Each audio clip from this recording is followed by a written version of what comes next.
Ishiyama the Immovable. In this video, you will learn everything you need to know about this new champion and this new fusion in Raid Shadow Legends in 10 minutes or less. Just kidding, 12 minutes or less. I will break down the kit, I will go over what his damage has been looking like, and I will give you my opinion on if you should go for him, depending on where you are at in the game. So, without further ado, let's get into it.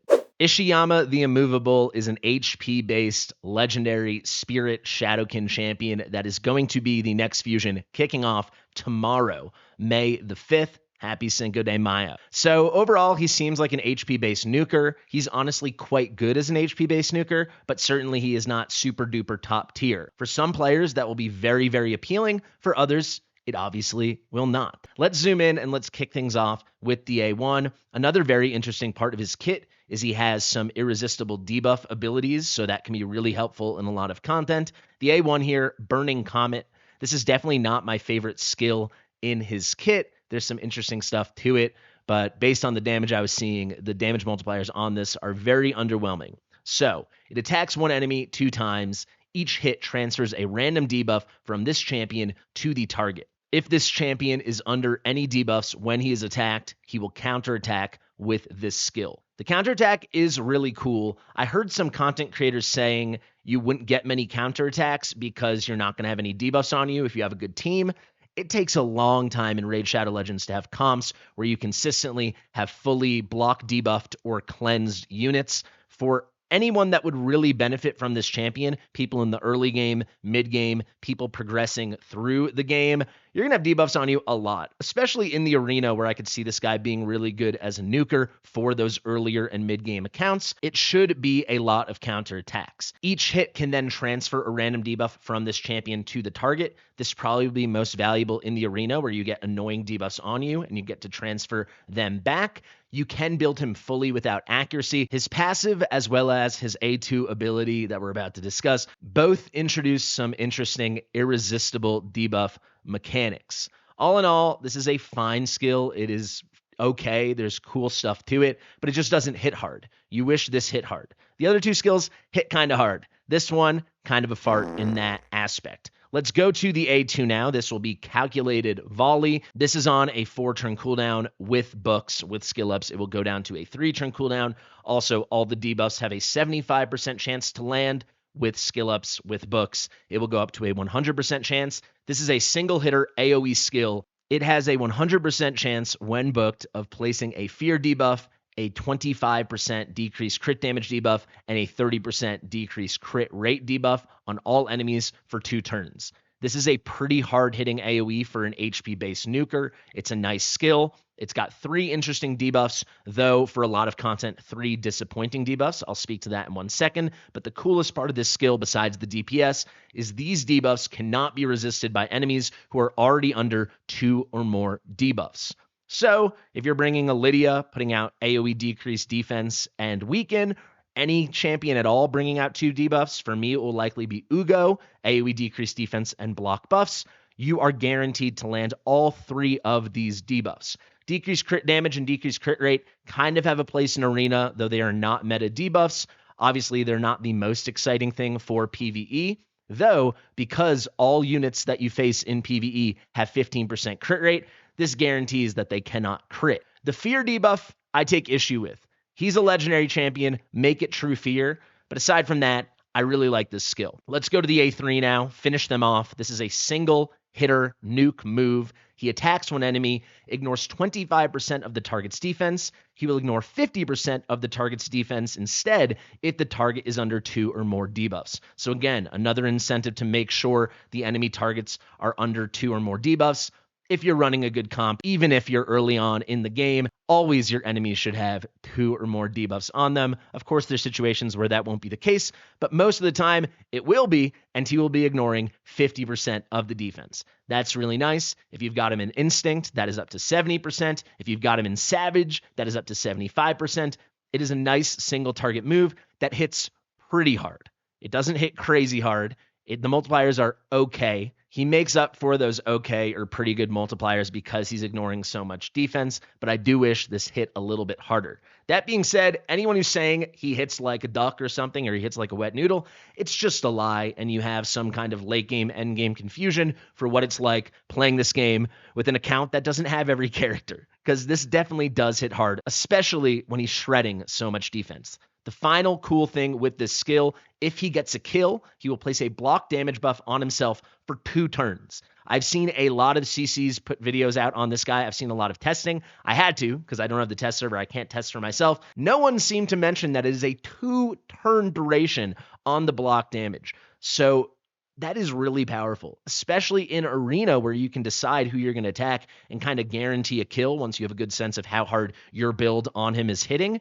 2 turns of block damage is really, really nice. And finally, this is a 4-turn cooldown, which goes down to a 3-turn cooldown with books. Finally, the passive and the aura. His passive, the Immovable. This is the most interesting part of his kit. Whenever an enemy resists a debuff placed by this champion, the next debuff placed by this champion cannot be resisted. So it is guaranteed to land as long as it's not a weak hit. This is really nice. So it's just kind of an every other kind of thing, assuming you don't build him with any accuracy. I suggest most people don't build him with any accuracy. You really don't need to.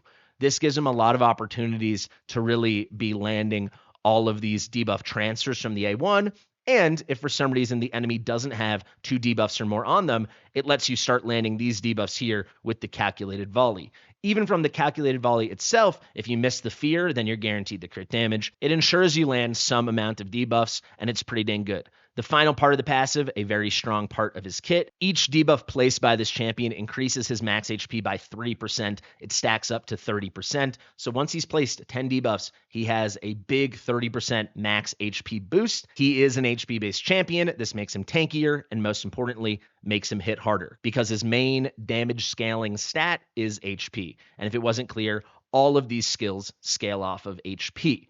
Finally, the aura, very clean, increases ally HP in all battles by 28%. It does feel a little low for an aura for a legendary champion. You'd like to see 30% or more realistically 33%, but who really cares?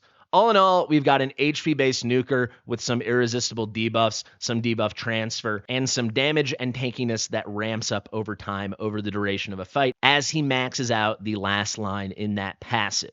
So, who should go for him? Is he any good? Undeniably, he is any good. Also, undeniably, he is not that good. And that is where I think the discrepancy in opinions I'm seeing on Discord and YouTube and all over the place seem to be coming from.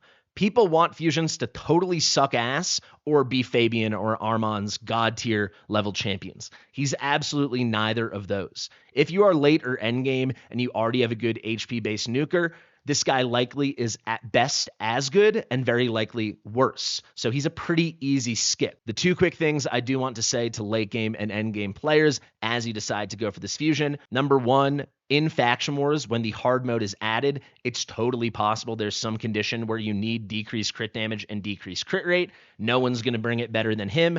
He basically has a fully irresistible way to place that AoE, so that's something you might want to keep in mind. And number 2, if you are late or endgame, fragment fusions are very easy. If you're that deep into the game, you have lots of shards you can sit on, you have lots of resources you can stockpile, even if you're free to play. I see no reason to ever not go for a fragment fusion. Worst case, you don't make it to the end and you get mod fragments. Medium case, you end up fusing him for champ chase points in the future. And best case, something comes to the game and he actually turns out to be really good and you're happy that you got him. For early, mid-game, and anyone still progressing through Raid Shadow Legends, you don't have your Shadowkin 21, maybe you need a little help in Hydra, you need a little help in Tag Team Arena, anything like that, I think he's a pretty obvious go and grab. He hits pretty dang hard for an HP-based nuker, and most of us do not have those. The 2 common HP-based nukers I see getting referenced are Magnar, the Epic, and Eryx, the Legendary. And they're being referenced for good reason. Magnar is accessible. He's an Epic. That being said, nothing's guaranteed that you're going to get Epics in this game. I've been playing nearly 3 months. Of course, that's not that long, but I don't have him. And in all the tests I keep seeing, he's +4. So you're telling me I need to pull 5 copies of this guy for him to compete with Ishiyama. That's obviously going to be a lot harder to do than just go for a pretty easy fragment fusion. More than likely, it will be an easy fragment fusion. The other HP-based nuker that is accessible, I see getting reference, is Eric's. She was a login champion, so she's super accessible to everyone, right? Absolutely not. We're talking about early game, mid game progression champions. She is a good HP based nuker, but when was she introduced into the game? Nearly 3 years ago. This is a video from Hell Hades, August 1st, 2022. So for any normal player that has started in the past year or something and hasn't been really lucky snagging 5 copies of Magnar, frankly, this is the most accessible, normal, good HP-based nuker any of us will be able to get our hands on. And I think not enough is being made about that. The final thing I want to talk about is the quality of his DPS. Yes, I do think the A1 is underwhelming, but the A3 is pretty darn good, and the A2 is very good for an HP-based nuker. Ishiyama, if you want to invest in him, you can very realistically, even as a free-to-play, if you've been saving, get him and get his 5-star soul. I want to give a shout out here to Scratch Plays, who did the best testing I saw. I watched like 4 different testing videos. They were all good in their own ways, but Scratch had the best. And if you get him with his 5-star soul, he is performing at a very high level for an HP-based nuker. He was doing 40 to 50% more damage than Magnar. And the Magnar in the test was +4 with also a 5-star soul. So that is very, very accessible. It is going to be much harder for you to get a 5-star soul for Magnar and to get 5 copies of him to make him +4. It will be very hard and random to get Eric's as well, as she is definitely not a login champ anymore and hasn't been for nearly 3 years. This guy is fully free and accessible right now, and if you want to go balls to the wall with him, you can go snag that 5-star soul after. Fragment fusions are the easiest fusions in Raid. If you need an HP-based nuker and you have an early game, mid game, or just a generally progressing account, go pick him up. I don't think there's anything more to say than that. Even without a single soul and no blessing at all, he was doing only about 10 to 12% less damage than that +4 Magnar from Scratch's tests with the 5-star soul and the blessing. So I think you get the picture. Is he god tier? No freaking way. But if you need an HP-based nuker and you are not super deep into the game, I do not see a single reason not to go and grab him. Thank you guys so much for watching. That has been my take and my breakdown on Ishiyama the Immovable. I have not made a video like this in Raid for nearly 4 years, so if you like this kind of content, please do let me know in the description and the top pinned comment. I've been Fastidious. If you want to start playing Raid, definitely use my link in the description and the top pinned comment. It is the best link in the land, and you will get the best free start imaginable. Thank you. Share it with your mother, and I'll see you real soon. Bye.